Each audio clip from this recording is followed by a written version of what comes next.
ಎಳೆಯರ ರಾಮಾಯಣದ ಮೊದಲನೇ ಅಧ್ಯಾಯ. ಪುತ್ರ ಕಾಮೇಷ್ಟಿ ಕರುಣಿಸಿದ ಸುಪುತ್ರರು. ಉಪ ಅಧ್ಯಾಯ ಬ್ರಹ್ಮರ್ಷಿ ವಿಶ್ವಾಮಿತ್ರ. ವಿಶ್ವಾಮಿತ್ರೊಬ್ಬರು ಬ್ರಹ್ಮರ್ಷಿ. ಹಿಂದೆ ಅವರು ಚಂದ್ರವಂಶದಲ್ಲಿ ಜನಿಸಿದ ಒಬ್ಬ ರಾಜರಾಗಿದ್ದರು.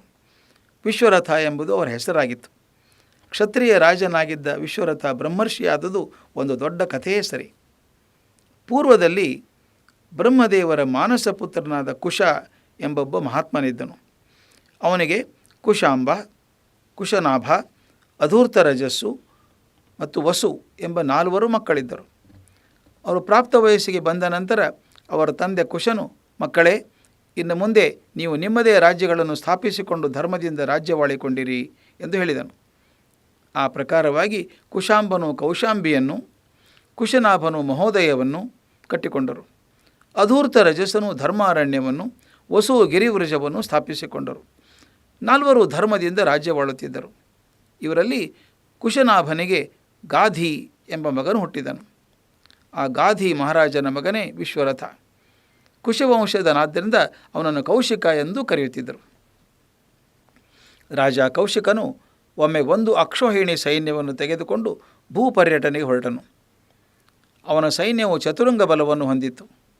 ಚತುರಂಗ ಬಲ ಎಂದರೆ ರಥಿಕರು, ಅಂದರೆ ರಥದಲ್ಲಿ ಕುಳಿತು ಯುದ್ಧ ಮಾಡುವವರು, ಗಜಾರೋಹಿಗಳು, ಅಂದರೆ ಆನೆಯ ಮೇಲೆ ಕುಳಿತು ಯುದ್ಧ ಮಾಡುವವರು, ಅಶ್ವಾರೋಹಿಗಳು, ಅಂದರೆ ಕುದುರೆಯ ಮೇಲೆ ಕುಳಿತು ಯುದ್ಧ ಮಾಡುವವರು, ಮತ್ತು ಪದಾತಿ, ಅಂದರೆ ನೆಲದ ಮೇಲೆ ನಿಂತು ಯುದ್ಧ ಮಾಡುವ ಸೈನಿಕರು.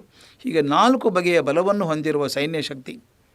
1 ಅಕ್ಷೋಹಿಣಿ ಸೈನ್ಯದಲ್ಲಿ 21,870 ರಥಗಳು, 21,870 ಆನೆಗಳು, 65,610 ಕುದುರೆಗಳು ಮತ್ತು 1,09,350 ಸೈನಿಕರು ಇರುತ್ತಾರೆ. ಕೌಶಿಕ ಮಹಾರಾಜನು ತನ್ನ ಭೂಮಂಡಲ ಯಾತ್ರೆಯಲ್ಲಿ ಅನೇಕ ದೇಶಗಳನ್ನು, ನದಿಗಳನ್ನು, ಪರ್ವತಗಳನ್ನು, ಅರಣ್ಯಗಳನ್ನು ಹಾದು ವಸಿಷ್ಠರ ಆಶ್ರಮಕ್ಕೆ ಬಂದನು. ವಸಿಷ್ಠರು ಬ್ರಹ್ಮದೇವರ ಮಾನಸ ಪುತ್ರರಲ್ಲಿ ಒಬ್ಬರು. ವೈವಸ್ವತ ಮನ್ವಂತರದ ಸಪ್ತರ್ಷಿಗಳಲ್ಲಿ ಒಬ್ಬರು. ಇವರು ಗೋತ್ರ ಪ್ರವರ್ತಕರು. ಹಿಂದೊಮ್ಮೆ ಅಸುರರು ಇಂದ್ರಲೋಕದ ಮೇಲೆ ದಾಳಿ ನಡೆಸಿ ಇಂದ್ರನನ್ನು ಸೆರೆ ಹಿಡಿದಿದ್ದರು. ಆಗ ತಮ್ಮ ತೇಜಸ್ಸಿನಿಂದ ರಾಕ್ಷಸರನ್ನು ನಿಗ್ರಹಿಸಿ ಇಂದ್ರನನ್ನು ಕಾಪಾಡಿದ್ದ ಮಹಾತ್ಮರು ವಸಿಷ್ಠರು. ಇವರು ಕರ್ದಮ ಮತ್ತು ದೇವಹೂತಿಯರ ಮಗಳಾದ ಅರುಂಧತಿಯನ್ನು ಮದುವೆಯಾಗಿದ್ದರು. ಮಹಾ ತಪಸ್ವಿಗಳಾಗಿದ್ದ ಇವರು ಬ್ರಹ್ಮರ್ಷಿ ಪದವಿಯನ್ನು ಪಡೆದಿದ್ದರು. ಇಂತಹ ಮಹಾಮಹಿಮರ ಆಶ್ರಮವನ್ನು ರಾಜ ಕೌಶಿಕನು ಪ್ರವೇಶಿಸಿದನು. ವಸಿಷ್ಠರ ಆಶ್ರಮವು ತುಂಬ ಸುಂದರವಾಗಿತ್ತು. ಅಲ್ಲಿನ ಮರಬಳ್ಳಿಗಳಲ್ಲಿ ಬಣ್ಣ ಬಣ್ಣದ ಹೂಗಳು ಅರಳಿ ಕಂಪು ಸೂಸುತ್ತಿದ್ದವು. ಬಗೆ ಬಗೆಯ ಪಕ್ಷಿಗಳು ಚಿಲಿಪಿಲಿ ಧ್ವನಿ ಮಾಡಿ ಸ್ವಾಗತಿಸುತ್ತಿದ್ದವು. ಜಿಂಕೆಗಳು, ಸಾರಂಗಗಳು ನಿರ್ಭಯವಾಗಿ ಓಡಾಡುತ್ತಿದ್ದವು. ಸಿದ್ಧ ಚಾರಣರು, ಗಂಧರ್ವರು ಆಶ್ರಮದಲ್ಲಿ ವಿಹರಿಸುತ್ತಿದ್ದರು. ಅನೇಕ ಋಷಿಮನೆಗಳು ಅಲ್ಲಿ ತಪೋನಿರತರಾಗಿದ್ದರು. ಬ್ರಹ್ಮಲೋಕದಂತೆ ಕಂಗೊಳಿಸುತ್ತಿದ್ದ ಈ ತಪೋವನವನ್ನು ಕೌಶಿಕ ರಾಜನು ಭಕ್ತಿಭಾವದಿಂದ ಪ್ರವೇಶಿಸಿದನು. ತನ್ನ ಸೈನ್ಯವನ್ನು ಹೊರಗಡೆಗೆ ನಿಲ್ಲಿಸಿ ವಸಿಷ್ಠರ ಬಳಿಗೆ ಹೋಗಿ ಅವರಿಗೆ ಸಾಷ್ಟಾಂಗ ಪ್ರಣಾಮಗಳನ್ನು ಸಲ್ಲಿಸಿದನು. ವಸಿಷ್ಠರು ಕೌಶಿಕ ರಾಜನನ್ನು ಆಶೀರ್ವದಿಸಿ ಸಮೀಪದಲ್ಲಿಯೇ ಕುಳ್ಳಿರಿಸಿಕೊಂಡರು. ಕುಶಲ ಪ್ರಶ್ನೆ ಮಾಡಿದರು. ಕೌಶಿಕ ರಾಜ ಮತ್ತು ಅವನ ಪರಿವಾರದವರು ತಮ್ಮ ಆಶ್ರಮದ ಆತಿಥ್ಯವನ್ನು ಸ್ವೀಕರಿಸಬೇಕೆಂದು ಆಗ್ರಹಪಡಿಸಿದರು. ಕೌಶಿಕ ರಾಜನು ಅದಕ್ಕೆ ಸಂತೋಷದಿಂದ ಸಮ್ಮತಿಸಿದನು. ವಸಿಷ್ಠರು ತಮ್ಮ ಆಶ್ರಮದಲ್ಲಿದ್ದ ಶಬಲೆ ಎಂಬ ಗೋವನ್ನು ಕರೆಸಿದರು. ಆ ಹಸುವು ದೇವಲೋಕದ ಕಾಮಧೇನು. ಬೇಡಿದ ವಸ್ತುಗಳನ್ನು ಸೃಷ್ಟಿಸುವ ಅಪೂರ್ವ ಶಕ್ತಿಯನ್ನು ಆ ಗೋ ಹೊಂದಿತು. ವಸಿಷ್ಠರು ಶಬಲೆಯನ್ನು ಕುರಿತು, ಹೇ ಗೋಮಾತೆ, ನಮ್ಮ ಅತಿಥಿಗಳಾಗಿ ಬಂದಿರುವ ಕೌಶಿಕ ರಾಜ ಮತ್ತು ಅವನ ಪರಿವಾರಕ್ಕೆ ಉತ್ತಮವಾದ ಔತಣವನ್ನು ಏರ್ಪಡಿಸು ಎಂದು ಪ್ರಾರ್ಥಿಸಿದರು. ಕೂಡಲೇ ಅಲ್ಲೊಂದು ಭಾರೀ ಔತಣಕೂಟವೇ ಸಿದ್ಧವಾಗಿ ಬಿಟ್ಟಿತು. ಬೆಳ್ಳಿಯ ತಟ್ಟೆ ಬಟ್ಟಲುಗಳಲ್ಲಿ ಮೃಷ್ಟಾನ್ನ ಭೋಜನ ಸಿದ್ಧವಾಗಿ ನಿಂತಿತು.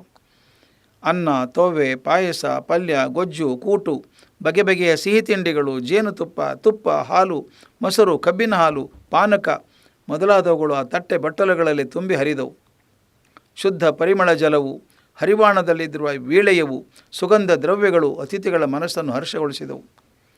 ಕೌಶಿಕ ಮಹಾರಾಜನು, ಸೈನಿಕರು, ರಾಜನ ಸಂಗಡ ಬಂದಿದ್ದ ಅಂತಃಪುರದ ಸ್ತ್ರೀಯರು ಈ ವೈಭವದ ಔತಣವನ್ನು ಉಂಡು ಅತ್ಯಾನಂದ ಹೊಂದಿದರು.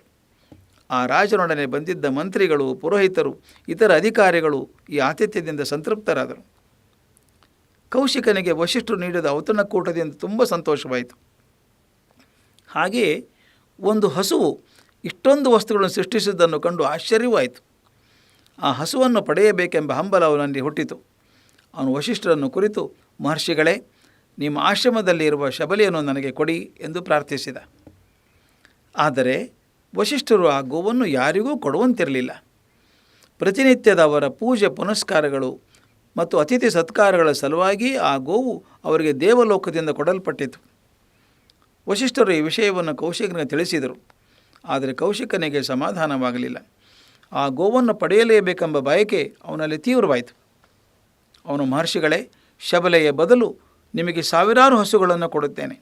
ನಿಮ್ಮ ಆಶ್ರಮದ ವೆಚ್ಚಕ್ಕಾಗಿ ಕೋಟ್ಯಾಂತರ ನಾಣ್ಯಗಳನ್ನು ಕೊಡುತ್ತೇನೆ. ಶಬಲೆಯು ನನಗೆ ಕೊಟ್ಟುಬಿಡಿ ಎಂದನು. ವಶಿಷ್ಠರು, ಮಹಾರಾಜ, ನೀನು ಶಬಲೆಯನ್ನು ಭೂಲೋಕದ ಲೆಕ್ಕದಲ್ಲಿ ಅಳೆಯಬೇಡ. ಇದು ದೇವಲೋಕದ ಹಸು. ಇದನ್ನು ನಾನು ಯಾರಿಗೂ ಕೊಡಲು ಅಧಿಕಾರವಿಲ್ಲ. ಈ ಹಸುವು ನನ್ನನ್ನು ಬಿಟ್ಟು ಬೇರೆ ಎಲ್ಲಿಯೂ ಹೋಗುವುದಿಲ್ಲ ಎಂದರು. ಕೌಶಿಕ ರಾಜನಿಗೆ ಕೋಪ ಬಂತು. ಶಬಲೆಯನ್ನು ಪಡೆಯಲೇಬೇಕೆಂಬ ಛಲ ಹುಟ್ಟಿತು. ಹೀಗಾಗಿ ಅವನಲ್ಲಿದ್ದ ವಿವೇಕ ಮರೆಯಾಯಿತು. ಅವನು, ವಶಿಷ್ಠರೇ, ನೀವು ಬ್ರಹ್ಮರ್ಷಿಗಳೆಂಬ ಗೌರವದಿಂದ ನಾನು ಹಸುವನ್ನು ಬೇಡಿದೆ. ಆದರೆ ನೀವು ನನ್ನ ಬೇಡಿಕೆಯನ್ನು ನಿರಾಕರಿಸಿದ್ದೀರಿ. ನಾನು ಈ ದೇಶದ ರಾಜ ಎಂಬುದು ನಿಮಗೆ ಗೊತ್ತಿಲ್ಲವೇ? ಈ ನನ್ನ ರಾಜ್ಯದಲ್ಲಿರುವ ಎಲ್ಲ ವಸ್ತುಗಳು ನನ್ನವೇ. ಆದ್ದರಿಂದ ನಾನು ನನ್ನ ಅಧಿಕಾರವನ್ನು ಉಪಯೋಗಿಸಿ ಶಬಲೆಯನ್ನು ಕರೆದುಕೊಂಡು ಹೋಗುತ್ತೇನೆ. ನನ್ನನ್ನು ಹೇಗೆ ತಡೆಯುತ್ತೀರೋ ನೋಡುತ್ತೇನೆ ಎಂದು ಹೇಳಿದನು. ತನ್ನ ಸೈನಿಕರನ್ನು ಕುರಿತು ಆ ಹಸುವನ್ನು ಹಿಡಿದುಕೊಳ್ಳಿ ಎಂದು ಆಜ್ಞಾಪಿಸಿದನು. ಸೈನಿಕರು ಶಬಲೆಯನ್ನು ಗಟ್ಟಿಯಾಗಿ ಹಿಡಿದುಕೊಳ್ಳಲು ಪ್ರಯತ್ನಿಸಿದರು. ಆಗ ಶಬಲಿಯು ತನ್ನ ಮೈಯನ್ನು ಗಟ್ಟಿಯಾಗಿ ಕೊಡವಿತು. ಕೂಡಲೇ ಸೈನಿಕರೆಲ್ಲ ದಿಕ್ಕುಪಾಲಾಗಿ ಚದುರಿ ಮೂಲೆ ಮೂಲೆಗೆ ಹೋಗಿಬಿದ್ದರು. ಕೋಪಗೊಂಡ ಅವರು ಮತ್ತೆ ಹೆಚ್ಚಿನ ಸಂಖ್ಯೆಯಲ್ಲಿ ಸೇರಿ ಶಬಲೆಯನ್ನು ಹಗ್ಗಗಳಿಂದ ಕಟ್ಟಿ ಹಾಕಲು ಯತ್ನಿಸಿದರು. ಆಗ ಶಬಲೆ ಅಂಬಾ ಎಂದಿತು. ಆ ಕ್ಷಣವೇ ಸಾವಿರಾರು ಕಟ್ಟಾಳುಗಳು ಅದರ ಮೈಯಿಂದ ಜನಿಸಿದರು. ಅವರು ಶಸ್ತ್ರಗಳನ್ನು ಹಿಡಿದು ಕೌಶಿಕನ ಸೈನಿಕರನ್ನು ಓಡಿಸಿಬಿಟ್ರು. ತನ್ನ ಸೈನಿಕರಿಗಾದ ಸೋಲನ್ನು ಕಂಡು ಕೌಶಿಕ ರಾಜನಿಗೆ ಬಹಳ ಅಪಮಾನವಾಯಿತು. ನನ್ನಂತಹ ಪರಾಕ್ರಮಿ ರಾಜ ಒಂದು ಹಸುವಿನಿಂದ ಅಪಜಯವನ್ನು ಅನುಭವಿಸಬೇಕಾಯಿತಲ್ಲ ಎಂದು ದುಃಖಗೊಂಡ. ಇರಲಿ, ಈಗ ತಕ್ಕ ಪ್ರತೀಕಾರ ಮಾಡದೆ ಬಿಡುವುದಿಲ್ಲ ಎಂದು ಹಠ ತೊಟ್ಟ. ಕೌಶಿಕ ರಾಜಧಾನಿಗೆ ಹಿಂದಿರುಗಿದ. ರಾಜ್ಯಾಡಳಿತವನ್ನು ತನ್ನ ಮಕ್ಕಳಿಗೆ ಒಪ್ಪಿಸಿದ. ತಾನು ಹಿಮಾಲಯಕ್ಕೆ ಹೋಗಿ ಪರ್ವತದ ತಪ್ಪಲಲ್ಲಿ ಕುಳಿತು ಶಿವನನ್ನು ಕುರಿತು ಘೋರ ತಪಸ್ಸು ಮಾಡಿದ. ಈಶ್ವರನ ಕೌಶಿಕನ ತಪಸ್ಸಿಗೆ ಮೆಚ್ಚಿ ಪ್ರತ್ಯಕ್ಷನಾದ. ನಿನಗೆ ಬೇಕಾದ ವರ ಕೇಳು ಎಂದ. ಕೌಶಿಕನು, ಅತಿ ಪ್ರಬಲವಾದ ಅಸ್ತ್ರಗಳನ್ನು ಕರುಣಿಸು ಪರಮೇಶ್ವರ ಎಂದು ಪ್ರಾರ್ಥಿಸಿದ. ಶಿವನು ಕೌಶಿಕನಿಗೆ ಅನೇಕ ಘೋರಾಸ್ತ್ರಗಳನ್ನು ದಯಪಾಲಿಸಿದ. ಕೌಶಿಕ ಹೊಸ ಹೊಸ ಅಸ್ತ್ರಗಳನ್ನು ಸಂಪಾದಿಸಿಕೊಂಡು ಉತ್ಸಾಹ ದರ್ಪಗಳಿಂದ ವಶಿಷ್ಠರ ಆಶ್ರಮದ ಬಳಿಗೆ ಬಂದ. ಪ್ರಖರವಾದ ಅಸ್ತ್ರವೊಂದನ್ನು ಪ್ರಯೋಗಿಸಿ ಆಶ್ರಮಕ್ಕೆ ಬೆಂಕಿ ಹಚ್ಚಿದ. ಧಗಧಗನೆ ಉರಿಯುತ್ತಾ ಎಲ್ಲೆಡೆಗೆ ತನ್ನ ಕೆನ್ನಾಲಿಗೆಯನ್ನು ಚಾಚುತ್ತಿದ್ದ ಬೆಂಕಿಯನ್ನು ಕಂಡು ಆಶ್ರಮವಾಸಿಗಳು ಗಾಬರಿಗೊಂಡರು. ಆದರೆ ವಶಿಷ್ಠರು ಯಾವುದೇ ಉದ್ಯೋಗಕ್ಕೆ ಒಳಗಾಗಲಿಲ್ಲ. ಎಲ್ಲರಿಗೂ ಧೈರ್ಯ ತುಂಬಿದರು. ತಮ್ಮ ಬ್ರಹ್ಮದಂಡವನ್ನು ಮುಂದಿಟ್ಟುಕೊಂಡು ಆಶ್ರಮದ ಮಧ್ಯದಲ್ಲಿ ಕುಳಿತರು. ಕೂಡಲೇ ಬೆಂಕಿ ಆರಿಹೋಯಿತು. ಕೌಶಿಕನಿಗೆ ಆಶ್ಚರ್ಯವಾಯಿತು. ಅವನು ಪ್ರಬಲವಾದ ಇನ್ನೊಂದು ಅಸ್ತ್ರವನ್ನು ಆಶ್ರಮದ ಮೇಲೆ ಪ್ರಯೋಗಿಸಿದ. ಆದರೆ ಏನು ಆಶ್ಚರ್ಯ, ಆ ಅಸ್ತ್ರ ಆಶ್ರಮಕ್ಕೆ ತಾಕಲೇ ಇಲ್ಲ. ಅದನ್ನು ಬ್ರಹ್ಮದಂಡ ನುಂಗಿಬಿಟ್ಟಿತು. ಕೌಶಿಕ ಪ್ರಯೋಗಿಸಿದ ಇನ್ನೊಂದು ಅಸ್ತ್ರಕ್ಕೂ ಅದೇ ಗತಿಯಾಯಿತು. ಕೌಶಿಕ ಒಂದಕ್ಕಿಂತ ಒಂದು ಪ್ರಬಲವಾದ 100 ಅಸ್ತ್ರಗಳನ್ನು ಪ್ರಯೋಗಿಸಿದ. ಆದರೆ ಬ್ರಹ್ಮದಂಡ ಎಲ್ಲವನ್ನು ನುಂಗಿ ಹಾಕಿತು. ವಶಿಷ್ಠರಿಗಾಗಲಿ ಅವರ ಆಶ್ರಮಕ್ಕಾಗಲಿ ಒಂದಿಷ್ಟು ಧಕ್ಕೆಯಾಗಲಿಲ್ಲ. ಕೌಶಿಕನ ಬಳಿ ಇದ್ದ ಅಸ್ತ್ರದ ಸರಕು ಮುಗಿಯುತ್ತಾ ಬಂದಿತ್ತು. ಕೊನೆಗೆ ಅವನ ಹತ್ತಿರ ಉಳಿದಿದ್ದು ಒಂದೇ ಒಂದು ಅಸ್ತ್ರ, ಅದೇ ಬ್ರಹ್ಮಾಸ್ತ್ರ. ಅದು ಅಸ್ತ್ರಗಳಲ್ಲೆಲ್ಲ ಅತಿ ಪ್ರಬಲವಾದುದು. ಅದನ್ನು ಪ್ರಯೋಗಿಸಿದರೆ ಇಡೀ ಪ್ರಪಂಚವೇ ಸುಟ್ಟು ಹೋಗುವುದು. ಕೌಶಿಕನು ಬ್ರಹ್ಮಾಸ್ತ್ರವನ್ನು ಪ್ರಯೋಗಿಸಿದಾಗ 3 ಲೋಕದವರು ಭಯಗೊಂಡರು. ಆದರೆ ಬ್ರಹ್ಮದಂಡ ಬ್ರಹ್ಮಾಸ್ತ್ರವನ್ನು ಬಿಡಲಿಲ್ಲ, ಅದನ್ನೂ ನುಂಗಿ ಹಾಕಿಬಿಟ್ಟಿತು. ಕೌಶಿಕ ತೀರ ಹತಾಶನಾದ. ಈಗ ಅವನ ವಿವೇಕ ಜಾಗೃತವಾಯಿತು. ತನಗಿಂತ ಬಲಶಾಲಿಗಳಿಲ್ಲ ಎಂಬ ಅಹಂಕಾರ ಇಳಿಯಿತು. ವಶಿಷ್ಠರ ಬಳಿ ಇರುವುದು ಬ್ರಹ್ಮಬಲ, ಅದು ಸಾತ್ವಿಕ ಶಕ್ತಿ.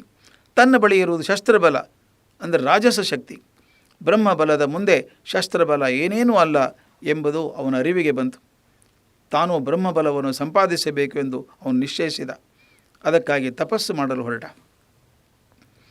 ಕೌಶಿಕನು ದಕ್ಷಿಣ ದಿಕ್ಕಿಗೆ ಹೋಗಿ ಘೋರವಾದ ತಪಸ್ಸನ್ನು ಮಾಡಲಾರಂಭಿಸಿದನು. ಅನೇಕ ವರ್ಷಗಳ ಕಠಿಣ ತಪಸ್ಸನ್ನು ಮಾಡಿದ ನಂತರ ಅವನ ಮುಂದೆ ಬ್ರಹ್ಮದೇವರು ಪ್ರತ್ಯಕ್ಷರಾದರು. ಕೌಶಿಕ ರಾಜ, ನಿನ್ನ ತಪಸ್ಸಿಗೆ ಮೆಚ್ಚಿದ್ದೇನೆ. ಇನ್ನು ಮೇಲೆ ನೀನು ರಾಜ ಋಷಿ ಎಂದರು. ಆದರೆ ಕೌಶಿಕನಿಗೆ ಅದರಿಂದ ತೃಪ್ತಿಯಾಗಲಿಲ್ಲ. ಬ್ರಹ್ಮರ್ಷಿಯಾಗುವುದು ಅವನ ಗುರಿಯಾಗಿತ್ತು. ಆದ್ದರಿಂದ ಅವನು ಮತ್ತೆ ಕಠೋರವಾದ ತಪಸ್ಸಿಗೆ ತೊಡಗಿದ.